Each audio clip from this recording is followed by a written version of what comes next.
ചോദ്യം: ബിസ്മി ചൊല്ലുന്ന കാര്യത്തിൽ പ്രസിദ്ധമായ 5 വിധികളുണ്ടെന്ന് കേൾക്കുന്നു. ശരിയാണോ? ഉത്തരം: അതെ, ശരിയാണ്. 1. ഉജൂബ്. നിസ്കാരത്തിൽ ഫാത്തിഹ ഓതുമ്പോൾ ബിസ്മി ഓതൽ നിർബന്ധമാണ്. 2. സുന്നത്ത് വുളൂഇൽ ബിസ്മി ചൊല്ലൽ.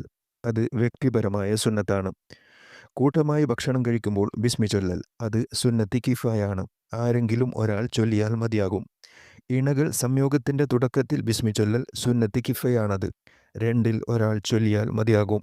3. ഹറാം. സാക്ഷാൽ ഹറാമായ കാര്യം ചെയ്യുമ്പോൾ ബിസ്മി ചൊല്ലൽ ഹറാമാണ്. ഉദാഹരണം: വ്യഭിചാരം, മദ്യപാനം, മോഷണം പോലെയുള്ള ഹറാമുകൾ ചെയ്യുമ്പോൾ ബിസ്മി ചൊല്ലൽ ഹറാമാണ്. മതത്തിൽ നിന്ന് പുറത്തു പോകുമെന്ന് ചില പണ്ഡിതർ അഭിപ്രായപ്പെട്ടിട്ടുണ്ട്. 4. കറാഹത്ത്. സാക്ഷാൽ കറാഹത്ത് ചെയ്യുമ്പോൾ ബിസ്മി ചൊല്ലൽ കറാഹത്താണ്. ഉദാഹരണം: ഇണയുടെ ഗുഹ്യസ്ഥാനം നോക്കുമ്പോൾ ബിസ്മി ചൊല്ലൽ. ആ നോട്ടം കറാഹത്താണ്. അത് കണ്ണിൻ്റെ കാഴ്ചശക്തി കുറയാൻ കാരണമാകുമെന്ന് ഫുഖഹാ വ്യക്തമാക്കിയിട്ടുണ്ട്. 5. മുബാഹ്. സാദാ അനുവദനീയമായ കാര്യം ചെയ്യുമ്പോൾ ബിസ്മി ചൊല്ലൽ മുബാഹാണ്. ഉദാഹരണം: തൻ്റെ ഒരു വസ്തു ഒരു സ്ഥലത്ത് നിന്ന് മറ്റൊരു സ്ഥലത്തേക്ക് നീക്കിവെക്കുമ്പോൾ ബിസ്മി ചൊല്ലുക.